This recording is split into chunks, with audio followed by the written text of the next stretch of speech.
Can you take us through what happened with the play with Jason Terry? What play? You ran off the court and hugged him and oh, really? I gave it the wasn't layup. paying attention. I didn't remember that. You didn't know they were inbound on the ball? What play you talking about? In the first half, you ran off the court and hugged Jason Terry, and Snell got a layup because you were off the floor. Oh, I didn't even know I was in the game. My bad. What's with the ski mask? Kind of, it's my alter ego. So I just, you know, it was a gift from Ohio State. So I figured why not. Does your alter ego have a name? Yeah. What is it? I can't tell you.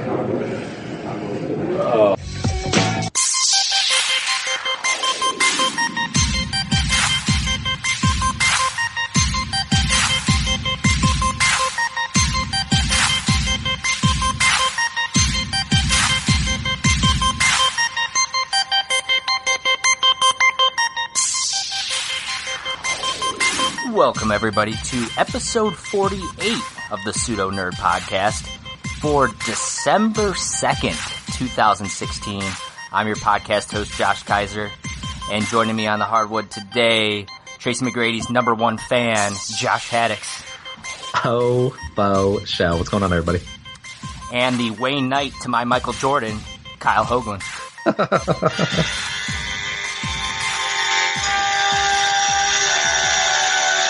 What's going on, everybody? Good to be back. I would say good to have you back, but I'm not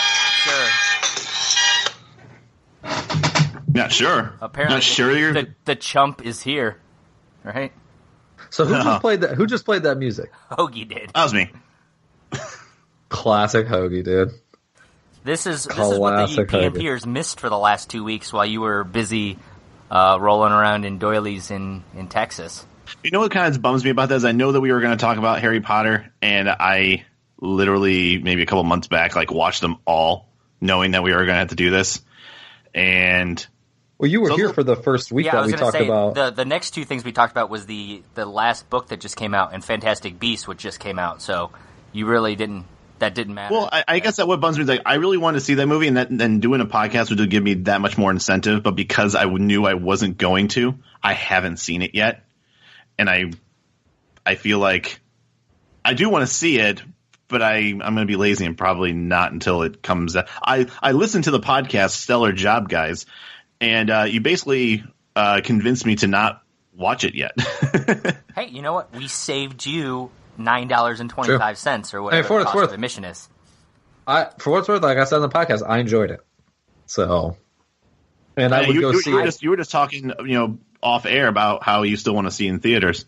Well, yeah, that's more so because I think it would be cool. But yeah, and how cool you would be. To be fair, I think I came a little more positive than I walked out of the theater with after that podcast. But you know what? If you guys are still debating whether you want to see it or not, go back and listen to episode 47. If nothing else, for Hougie wasn't on it, so it's worth listening to just for that fact. Absolutely. Tasteless. So how were you guys' Thanksgivings? Tasteful. Oh, nice. I see what you did there. Nice. Well done. Might have been the most clever thing you have said in 48 episodes. Probably. I thought you were going to say 4 to 8 years. No, I was in Texas. Wow. Jesus. Oh, man. Getting back used to that dry air, right? Yeah, Texas. It's humid, even in November. And, hung out mostly with the in-laws' kids, the sister-in-law's kids. They're cool, but they're 8 and they're 4. Don't really have a whole lot in common other than the fact that I can throw them. But it was a good time. Did you become a huge Texans fan while you were down there? Bet you bandwagon become a huge Texans fan? No, but I did watch the Raiders play the Texans and beat them, which was fun. No one, I feel like that family is not really big sports. Not really into sports. I know my sister-in-law's husband's not really. He's more into cars and stuff like that, and football's not really a thing that he enjoys. Does he like basketball? Because in today's podcast, we'll be previewing the NBA season, so it might be he'll probably not be listening to that either.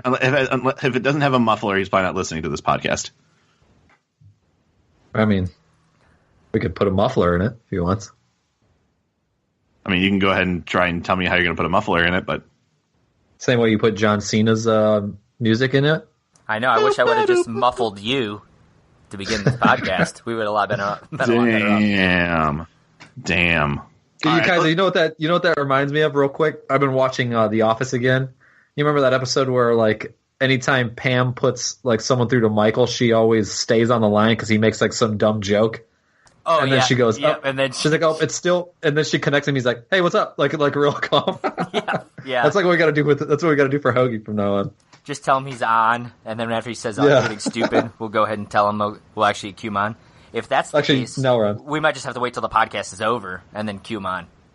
Let him an hour afterwards. So we're all back to our home bases. And this week we're going to be previewing the NBA season. I know we're kind of, a little over a month into the season now. I think we're like 10 games or 20 games in. No, I'm sorry, like 15 games in. Yeah. I guess it kind of depends. Like, why have the Cavs only played 16 games? We're third. Yeah, but I mean, like other teams have played 20 games. Like, it's not like rainouts and shit. So why did the Cavs only play? Actually, funny you say that. A game got canceled last night. The Kings and I forget who they played. There was condensation on the floor and they couldn't get it off, so the game got canceled. Dude, they have that shitty of an arena. It's got to be like an old building. I think it was the 735th game player. Kings 76ers was canceled due to floor conditions. So. Oh well. A lot of disappointed NBA fans there, right? Right. I'll say both of those teams are in the thick of things. Yeah. That game could have been played on Christmas Day, and everybody was getting just a little early. The Christmas Cavs have more wins than both those teams combined. That is true.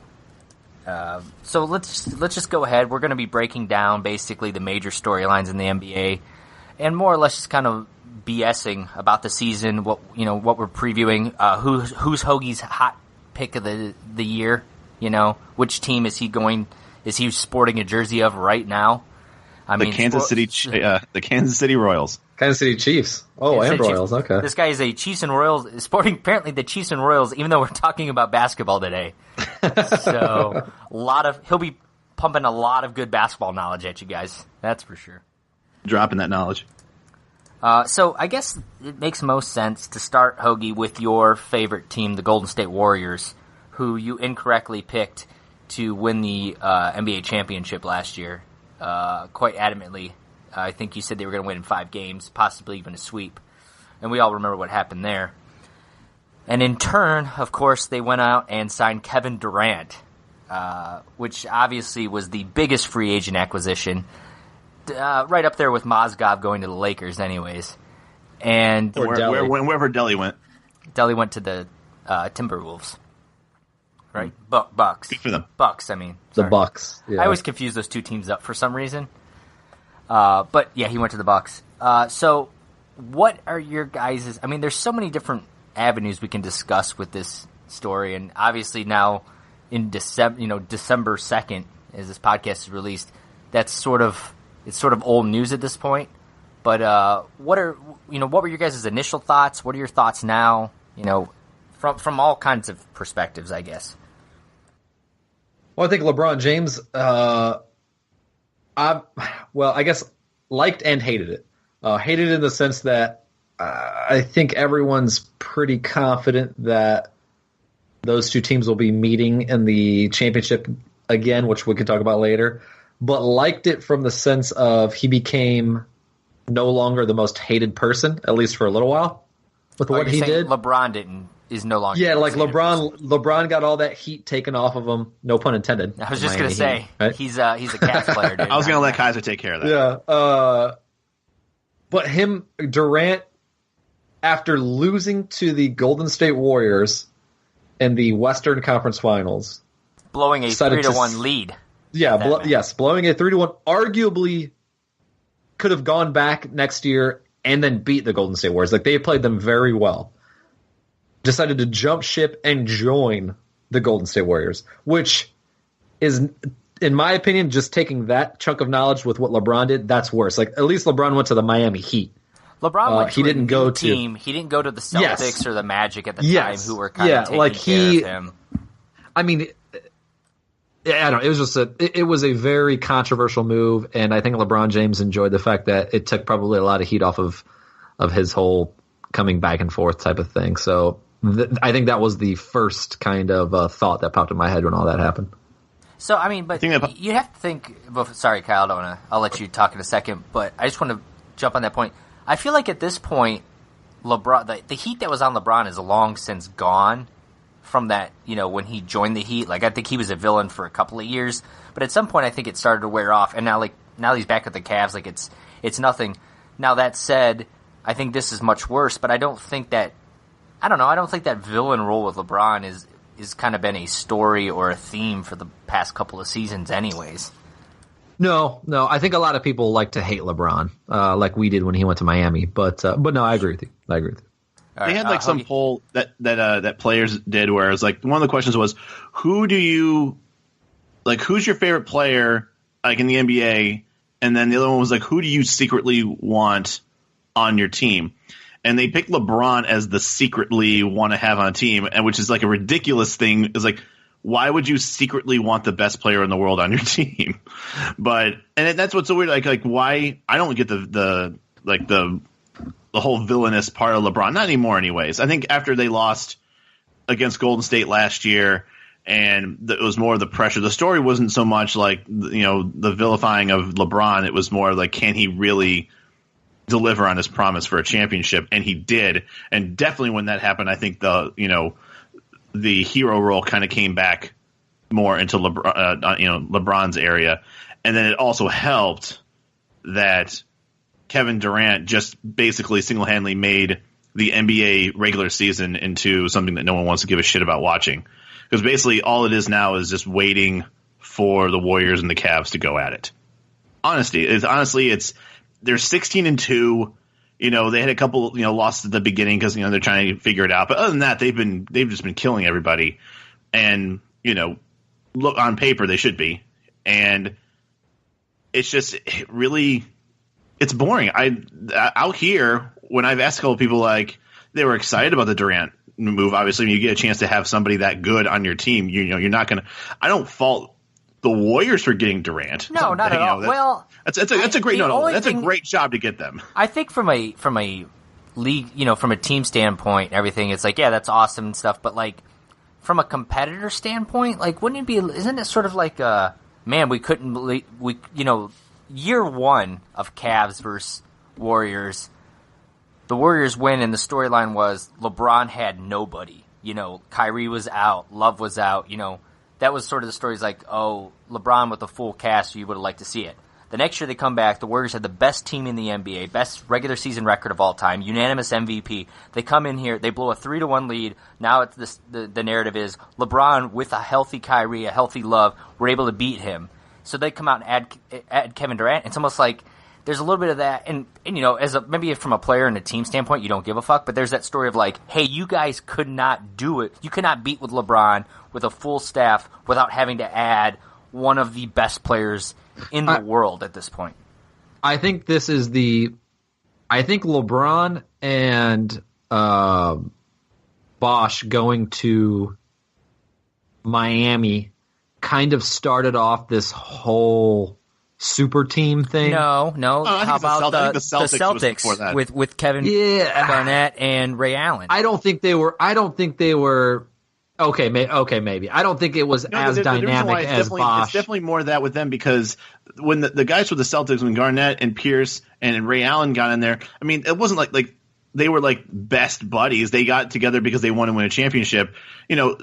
Wade and Bosh and LeBron got together because they're great. They're really good friends, and they all want to play on team together. Wade and LeBron were best friends, and they just got. But regardless, okay. So let's say the Celtics. So let's say it was the Celtics that started it. Whatever. I think that this Durant move to Golden State is the craziest yet of all. Like, you added arguably one of the best players in the NBA to a team that had the best record the year before. And the MVP. The team was, they were right there. I mean, Kyrie doesn't hit that shot. One thing goes one way or the other. The Warriors win, and they are the greatest team of all time in history. From that aspect. If they they're win, that do they add close. Durant? I guess Harrison Barnes is leaving that team regardless. So I think they would be stupid not to try for him, and I think he still goes there. Do you think he goes if they win? Do you think that their I think team Durant would look exactly much worse if he decided to jump ship and join a 2-time NBA champion. I guess that's fair, but you know what? I thought he looked bad, leaving the Thunder after everything he said. I mean, he basically said he wants to be a Dirk Nowitzki, Kobe Bryant type that played with the same team his whole career. So, and he came off like that. He always thought what LeBron and them did was shitty, and so very hypocritical on his part. Yes, very. But I guess for me it's it's a bitch move. It is what it is. I don't think it makes their team that much better. Like their team can only be so good. I don't know. I think at the end of the day he adds a much needed playoff kind of mentality that they didn't have, that I don't think Steph Curry has. I think Klay Thompson might be the most, him or Draymond Green might be the most like playoff mindset. Iguodala. But, as far as the big guys go, I think it's Kevin Durant has that Steph Curry pissed away Game 7 and most of that finals. Oh God. Here's my, oh God, sorry. I was just going to say, and I think Kevin Durant, I think that's the biggest thing. Kevin Durant's not going to make it. Their season, they can't get any better in the regular season than they did last year. And yes, agreed. I think Kevin Durant adds championship caliber level play throughout the finals or the playoffs and all that they didn't have, that they don't have with Steph Curry and some of those other guys. Yeah, I'll give you that. Here's my big thing about the whole trade. I feel like what made Golden State so good the past 2 years, maybe even 3 years, is that the players on their bench were starters on basically every other team in the NBA. They had, Barnes, Barbosa, Bogut, Bogut I guess was a starter for a while until the playoffs, but they had amazing players on their bench and they gave up all that for Durant. So now they have a better starter, but their bench is kind of meh, whatever. You know what I mean? So if you're going deep into the playoffs, I feel like that helped them a lot, and they no longer have that, and they lost a lot of rebounding, losing Ezeli and Bogut and stuff like that, and Spates or Spites, however the hell you say his name, Spates. So it's like they gave up something that they had a well above average, which was their bench, to get another all-star. So we'll see if it pays out, but I think that's going to end up hurting them as well. Well, they got somebody. They were already the best shooting team in the league, and they got rid of they got rid of their rebounders and rim protection for another scorer. So it's like they're really putting the weight on one side of the scale and hoping that's gonna work out. And a lot of the scorers this year is not what I've been used to seeing with Golden State. The last 2 years, Golden State actually had a really good defense, and their defense created a lot of their transition to their offense. A lot of times too, they're very quick going down the court. Now it's I've seen a lot of ISO ball this year, which is not how they play. But once again, that's what Kevin Durant is. Kevin Durant's an ISO player. So you introduce that to a guy that can make his own, can really do whatever he wants with the ball and make his own shot. That's what I was kind of laughing at when they asked him about why did you join, and one thing he said was he wanted to be on a team where the person with the best shot, best chance to shoot shoots. And right now Durant is still leading. If that's going to be the case, if that's really true, you feel like everybody, all those guys on there are splitting it, 20, each one getting about 20 points and really just sharing the ball. But no, Durant for the most part is been the leading scorer on that team with Steph Curry, having that one game where he shot 13 threes or something like that. But that's that's Steph Curry for you. But now all these scores that I've been seeing, they'll win, but they'll score 130 and then they'll give up 119. That's a lot of points to give up on defense. Yeah, it sure is. That reminds me when Haddix and I used to play NBA live back in the day, and he would throw up 100 points with one player, and I'd still beat him. Hey man, Paul Pierce. No, you had Paul Pierce. I had Paul Tracy Pierce. Dude, you had Tracy McGrady. That's why I had that opening like that. T-Mac did. You had that 100-point game with T-Mac, and I think I beat you like 105 to 103 or something like that. Well, yeah, and that's what happened. I think I was losing by like 40 points at one point, so the game makes it basically where you don't miss. So I was chucking up threes with Tracy McGrady, and they were all going in. And yeah, somehow that ended up being a close game. But anyways, so the only other thing I want to make a comment about this Kevin Durant thing before we kind of move on from it is, at some point, it kind of ruins the league, doesn't it? I mean, that's always been my biggest gripe with the NBA in general, is there's only so many teams that are, at any given year, there's 4 or 5 teams that you're like, these are the teams that have a shot for the championship because they have the best. It's where one player can make all the difference. And it's when they form these super teams, it makes all these other teams irrelevant, at the end of the day. And I say this as a Cavs fan who has LeBron, like, thank God we have LeBron, because when we don't have LeBron, there's no point in watching Cavs basketball, because at the end of the day, even if they have a solid team, you're looking at your ceiling is what the Raptors did last year, right? And they have, 2 all-stars on their team. They're not top 5 players, but they're very good. You get any, outside of that, it's just not happening. That's why, of any sport, the NBA is the one that you see the same teams all the time in the championship winning. If you look at the last 20 years, who's won a title, I think like the Celtics, Lakers, Spurs, are like 90% of the teams that win it, that kind of thing, because they've had these type players. So when someone like a Kevin Durant joins a super team and makes it even a bigger team, like, it really takes, I think, away from the league as a whole. And I don't know, at some point I'd like to see it more fair, but I don't know. It is what it is. Well, the NBA is so talent driven. Like, baseball. First of all, baseball is it's forever. It's so many games, but chemistry is important. Momentum is important. A lot of like little things really can help drive, how successful a team can be, how hot they can get, and then football is, because there's so little amount of games, there's only, 17 weeks, you can have a talented team not do well because of just not making the proper adjustments, bad coaching, whatever the case may be. And then you got the NBA, where as long as you've got star power, you've got a chance. And what Durant did moving made this from being maybe 3 teams on the East and maybe 4 teams from the West that may be in the hunt. Now it seems really, honestly, at this point, 2 from the East and nobody on the West. I mean, the Spurs are still having a really good team despite everything. And that's the one thing the Spurs have always been good at, is they don't need superstars. They've always been we want people on our team that fit the chemistry, or it fits the mold of what they want to do and what Greg Popovich wants to do. And that's one of the very few teams where the most valuable person on that team is their coach. And that's very few and far between nowadays. And not saying that Steve Kerr is not a good coach, not saying that Tyronn Lue doesn't deserve his ring, but they're not the best coaches in the league.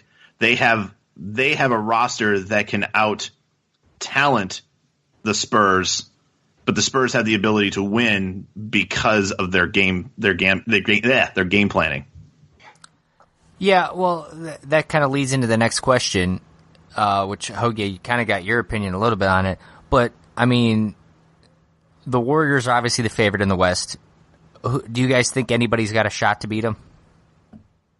If the Clippers are healthy, I think they have a better chance than the Spurs. I think as long as they go into the playoffs 100%, I think they have just as much of a chance as the Spurs do in the West.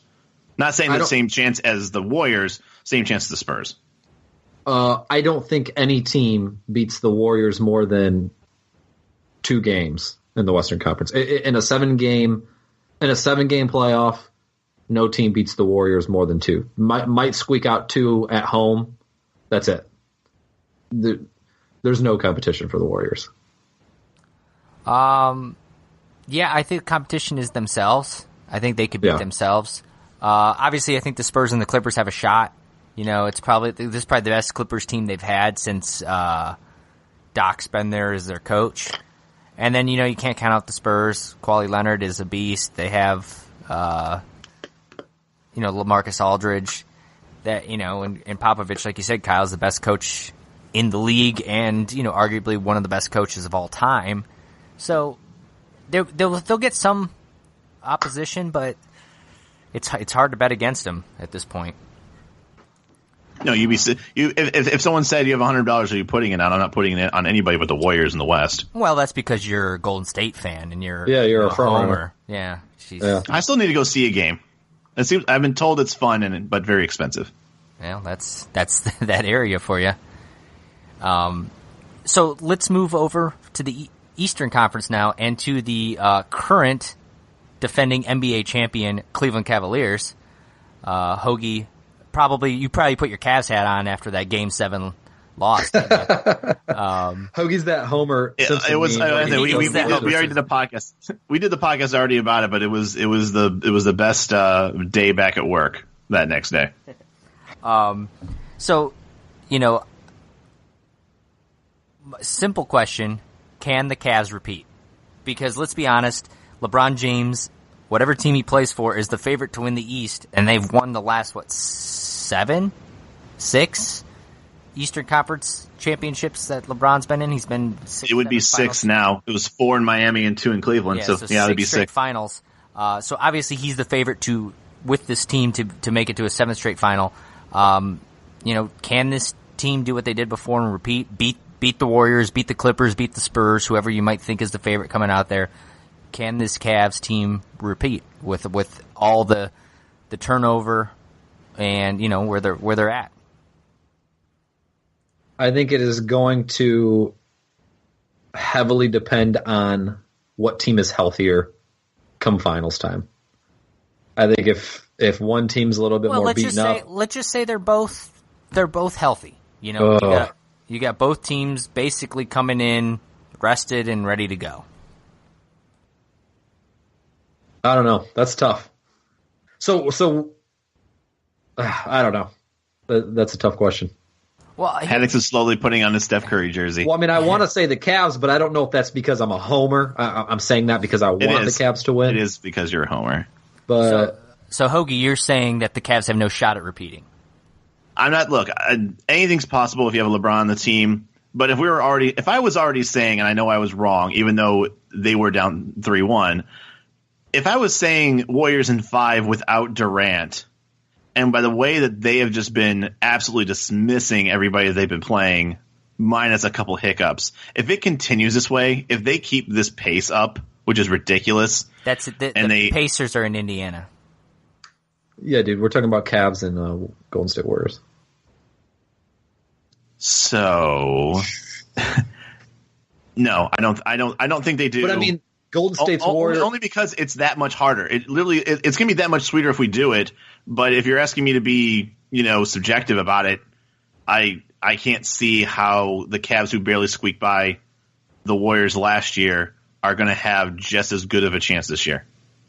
I don't think that this Warriors team is that much better with Durant. The biggest thing to me, I think, with Durant on this team, and that's not to say that this Warriors team is very good. They were great last year, historically. I'll say the team last year, yeah. So, I'm not saying, Kevin Durant doesn't make this team worse, but I don't think he makes them that much better. I think as a whole, this team is just about as good. I think they have a stronger playoff team because of Durant.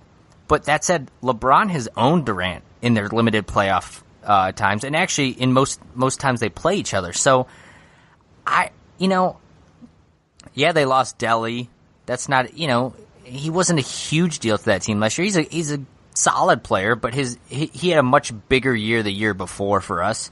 They lost Mozgov. He wasn't playing anything, They re-signed JR. They got Mike Dunleavy, who I think was a solid pickup. I think this team is playing so much more relaxed now. The monkey is off LeBron's back. The monkey is off of all of their backs, really. Tyronn Lue, it's off J.R. Smith.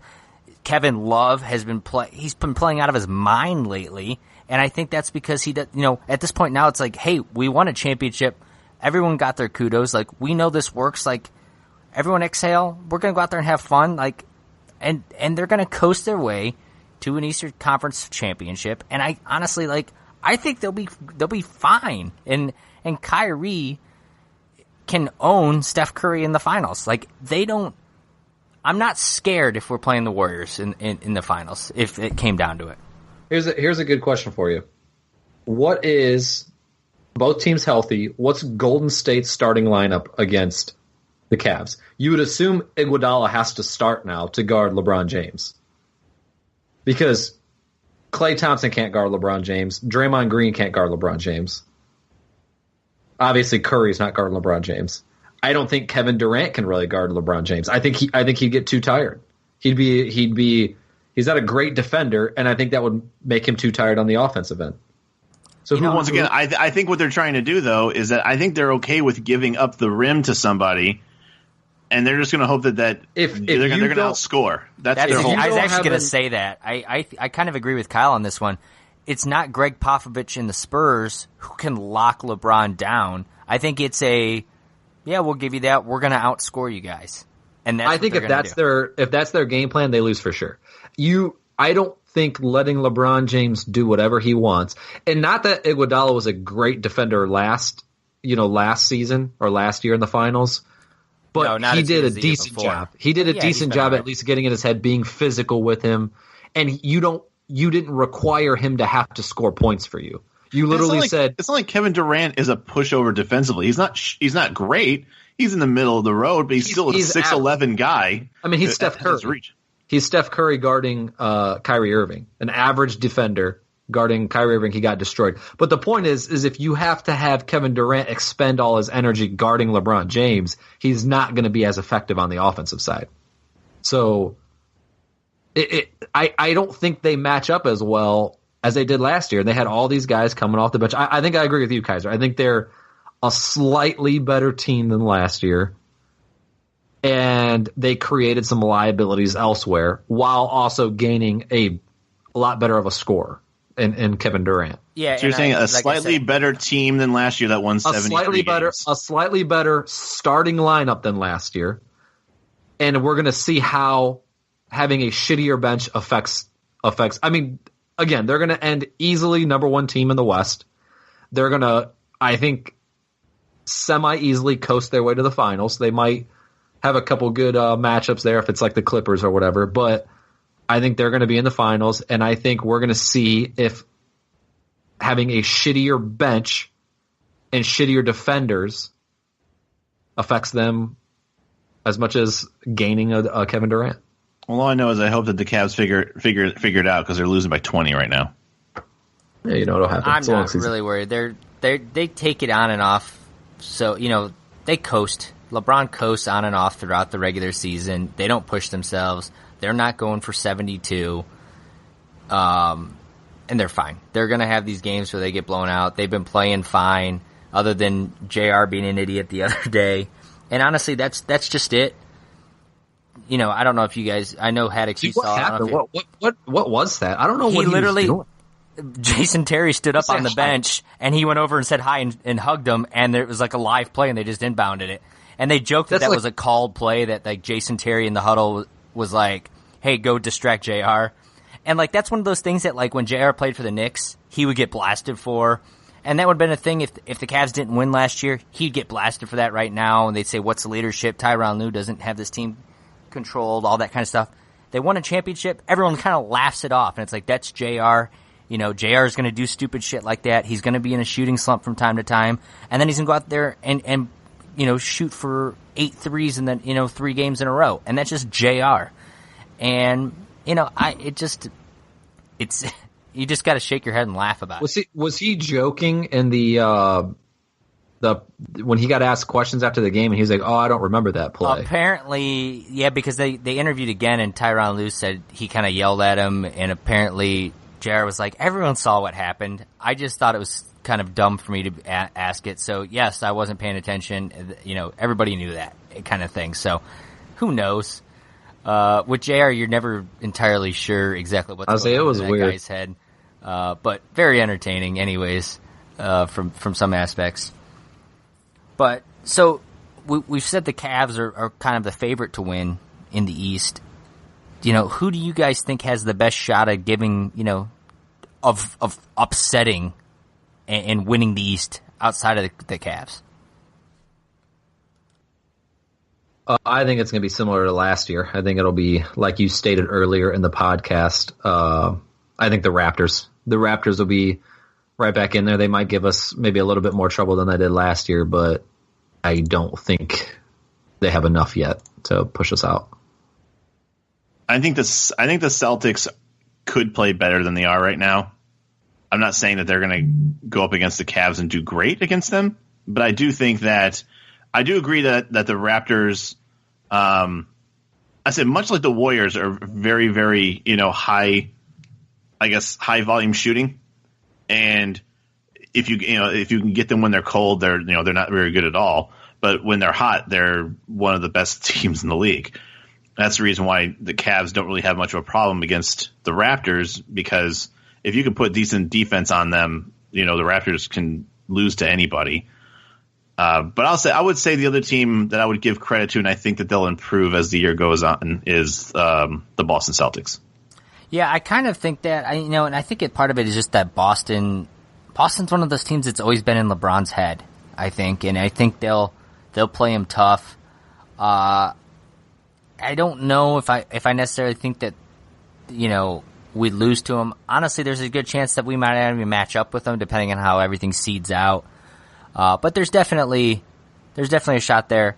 And, as much as the Cavs have owned the Atlanta Hawks throughout the years, Dwight Howard, if Dwight Howard can turn back the clock, he poses a real big issue for us. The one thing, Tristan Thompson dominated the Hawks inside. With Dwight Howard there, he doesn't do that, and that changes that game completely. That's one of the few losses the Cavs have had this year. And I think that, if they'll give him a shot, I don't know if I necessarily think that at the end of the day, I think any of those teams would do it, but I think Boston, Atlanta, and the Raptors to a degree, all could give them some sort of fits. Like, they're not gonna, I don't think it'll be as easy a route of, 10 straight wins or whatever it was in the playoffs this past year. I don't think it's going to be like that this season. I think it's going to be much more interesting what's going on. It always is. The last few years, it's ever since LeBron, the last 6 years, I think the more interesting story has been what's coming out of the West, really more than the East. Well, and one other team that we have not talked about in the West that I just want to bring up briefly is the Oklahoma City Thunder, who lost Kevin Durant. And that's, more importantly is the storyline right now with Russell Westbrook and his season. Dude's been a stud so far. He actually tied LeBron James for most triple-doubles in his career, and he's done it in almost 400 less career starts. He actually surpassed him last night. Oh, did he? He had another triple-double last night. Yeah. So that's my question to you guys is, the dude is getting tons of triple-doubles. Now without Kevin Durant there, he is the guy. There's a chance he could make history and get that Oscar Robertson, yeah. Sorry, I'm watching the game right now too, so I was saying thinking Robertson, saying Robinson. But has a chance to match that triple-double season, which is incredible and insane to think about. And I just kind of think, do you guys think he has a shot of keeping this pace for 82 games? I mean, I think the dude is very energetic, so I think he has the energy to do it if his health stays with him. And I don't think he's had any major health problems since he's joined the NBA. I mean, I don't follow the Thunder, so I'm not 100% sure. But the dude's definitely he's got crazy energy. I mean, almost too much. I feel like it's kind of hurt him at times in games where he just goes a little too nuts. But to your point, since he's the only scorer now, really, the only all-star, as long as he stays healthy, I mean, it wouldn't shock me. I mean, it'd be amazing, but it definitely wouldn't shock me. The dude's got the talent and he's got the energy, and if he can keep the health side of it, I think he's got a real good shot. It would be phenomenal to see. It would be amazing. The thing that's crazy about it is that it's a point guard doing it. That's the biggest thing to me, is that it's a point guard averaging a triple double. It's one thing to be a small forward or a center, someone that maybe facilitates decently, but also is at the rim a lot. But normally if he's facilitating, unless he's driving to the basket and doing it, he's not going to get a lot of rebounds. So it seems like it's more on the defensive side, and it's really I can't imagine somebody keeping up that pace for the whole year. But if anyone's going to do it, it's going to be somebody that's got like that, like Haddock said, that like unlimited motor that he has. He just every time you watch him in the All-Star game, he looks like he's trying to win a championship at the All-Star game. That's just the way he is. That's his attitude. So his attitude and his energy's there. It'll really just depend on whether or not he's talented enough to keep on doing it. And he's got plenty of talent, but it's just one of those things where everybody gets cold after a while, and he might go through a spat of 10 games. And it's winter time, so you'll get real cold during January and February. Yeah, absolutely. Especially in Oklahoma City, I feel like it's not a warm state. It's not the warmest state, anyways. No, not at all. But no, it'll be. I'd love to see it. It's always cool to see that kind of historical stuff take place. Because it doesn't happen anymore. That kind of stuff does not happen. No, like the Cubs winning. The game's different. Yeah, another curse could be broken. Not that this is a curse, but always like seeing those crazy sports things that you think in your lifetime you'll never see this particular record or something ever happen, and then lo and behold, someone comes along and does it. Actually, I have to correct myself when I said that it's crazy that point guard's doing it. I don't know why I even said that. That like the position that has the most triple doubles the last 15 years have all been point guards, other than LeBron. So I guess I should just shut up. Well, I know Jason Kidd's got to be up there as one of the Jason Kidd's guys. Like top 4 in the past 10 years or whatever, and then you have usually I guess it is going to be a guy that's going to be having the ball in their hands a lot, especially for the assist side of things. You know all about having balls in your hand a lot, huh? I mean, you would know, right? So let's break I sure down there's a burn on myself. I don't even know anymore. Let's break down the division winners here. Kind of give our playoff predictions. I think a lot of us sort of have a feeling where we might all stand. You just reminded me that there's divisions. There sure are. Or are you talking about the conference? Well, I'm talking about the divisions too, but more or less at this point it's the conferences. But yeah. What I guess we could just go right through and discuss who we think's going to win each division, even though at the end of the day divisions don't matter a ton. Actually, it's a banner. That's all it is. It's a banner. Yeah, I agree. It's not a guarantee. I mean, you're going to get in the playoffs because you won it, but only because of your record. It's not like other sports where if you win your division, you're in because you won your division. Yeah. And I think at this point they've changed the seeding now too. So even before, I think like you win your division, you were automatically one of the top X seeds, and now I think it just goes by record. Yeah, divisions are literally pointless in the NBA. Well, I mean, it's also because 16 people make the damn playoffs. Well, you're either in the playoffs or you're a bad team. Yeah, pretty much. So we'll kind of go through quickly. The Atlantic Division in the Eastern Conference. Who do you guys think? I mean, Toronto, Boston are probably the two teams that you think would win that. I guess the Knicks could be a dark horse in the background with They'll disappoint. I'm going Derrick Rose and everybody. 76ers. I think the 76ers pull it out. Sure, yeah. No, I think Raptors, Celtics. I mean, who do you think takes the division? I'll go Raptors. I think the Raptors have a solid team. Yeah, I mean, they're leading it now. I think they're just a better overall team. I think Boston still has a little bit of growing pains to get through, but I think it'll be close. But I got the Raptors as well. Yep. Yeah, I'll say Raptors. I don't know. I'm just in here as we're talking about like division winners, and all I'm saying is like it doesn't matter. You just reminded me there's an Atlantic Division. I don't even know the name. The moment you said Atlantic Division, I'm like, God, I hope Kaiser mentions teams on that because I have no idea who the division is at all. He's going to pick everything Kaiser picks. Exactly. So let's move to the Central Division. That has the Cavs, Bulls, Bucks, Pistons, Pacers. All right, Cavs. Yeah, Cavs. That's a simple one. It's worth noting though that this division, Pacers are in last place right now at 9-10. So it's actually a relatively close division. But that's still really. I was just going to say, how disappointing are the Pacers right now. I really thought the Pacers were going to be a top 4 team this year. Yeah, it's early again. I'd say I do think I agree with you though, Kyle. I think they would have been up there, and 20 games in, we're not even a quarter of the way through the season, so plenty of time to change that. To be honest, though, I haven't followed them at all. I don't know if they've got people hurt or they're just underperforming or what the case may be. I thought they did fire their coach. I don't know if that was this past season. Yeah, they fired Vogel. So that could have been part of the reason why too. But I think we all agreed Cavs have got will take the division. Yes, yes.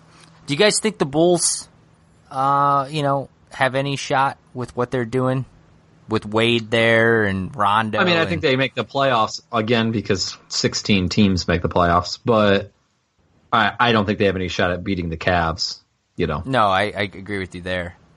So depending on seeding, they're not deep enough to. Yeah, I mean, depending on seeding, maybe win the first round of playoffs or something like that. But we'll have to see. And we'll move on to the Southeast Division. That is the Hornets, Hawks, Magic, Wizard, Heat. Who do you guys got winning this one? Currently, the Hornets are leading the division. So yeah, I really don't follow any of these teams. I mean, not that I follow a lot of teams in the NBA, but I'll go Hawks because of Dwight Howard. I think I will too, but I really like the Hornets. That's just one of those teams, and I think it's that whole 90s nostalgia that yes, I kind of was like the Hornets. That Hornets starter jacket. That's right, exactly. That was like an iconic starter jacket. Oh God, yeah, it was. But so go.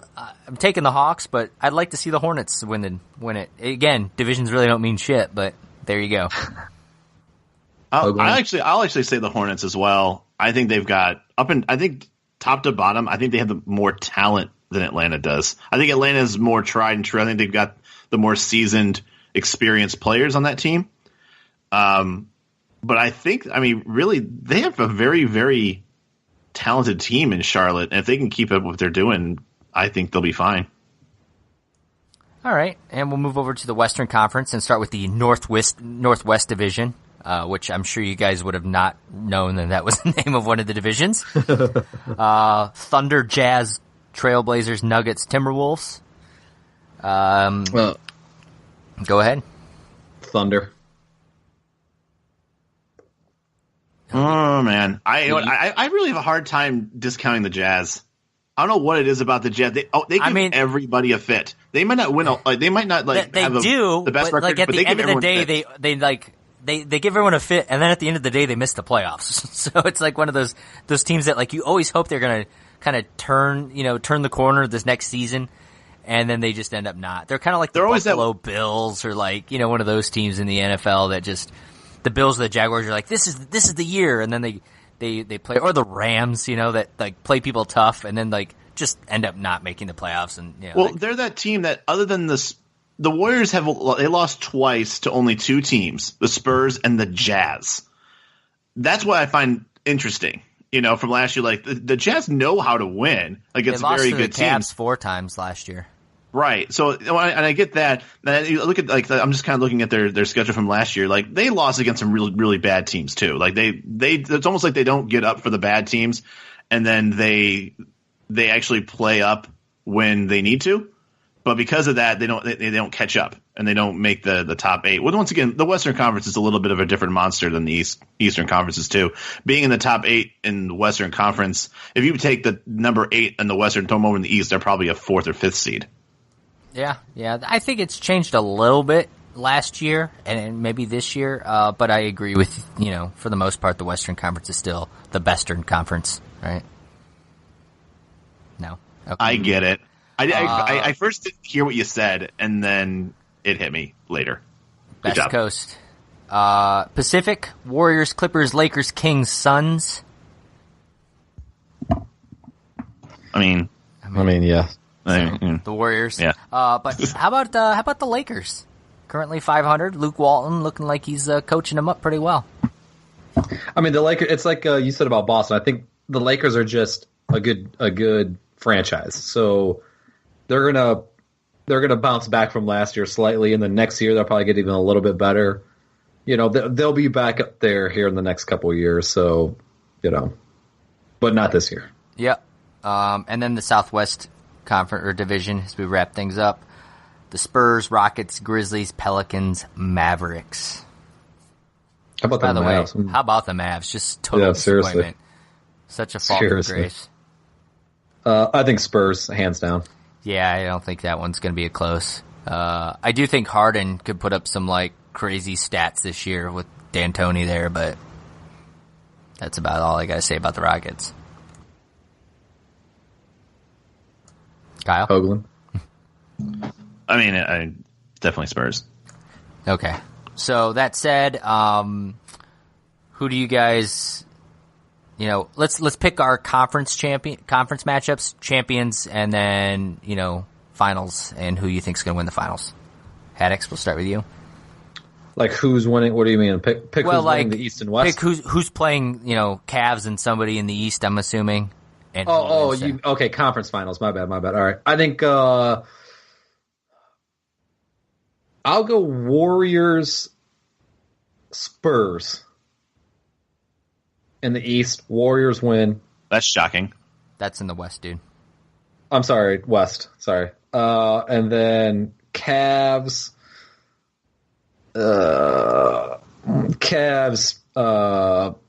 Raptors. In the East, Cavs win. Cavs against Golden State. And I'm going to go ahead and say Cavs win in 6. So Cavs win in one less game than last year against a statistically and so far overall better team. Yes. Okay. All right. And Hoagland? East, since I have it in front of me, I'm going to go Cavs, Bulls. For some reason, I feel like the Raptors will cool down. They're a good team, but I think the Bulls have more staying power. Plus, that would be better for TV having Wade take on LeBron in the West Eastern Finals. I think they'll play each other, but I think it'll be like a 1 versus 8 or like a 1 versus 6 or something at some point. So you think the Bulls will actually drop off a little bit and not stay? Yeah. Okay. Well, another thing too is I feel like I'd just be copping out just saying 1 and 2, 1 and 2. I mean, it makes sense, but I'll say I know it is what it is. It's basketball. It's not like it's football where it's a little more who can win. Yeah, it's like one game, anything can happen. I mean, this is a 7-game series. 7-game series, yeah. Yeah. All right. Well, I'll still stick with Cavs Bulls. Cavs go on, and then Western, I'll go.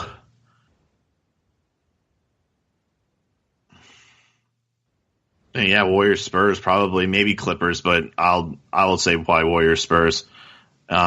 Warriors going on again, and shockingly, I will probably say Warriors in 6. Okay.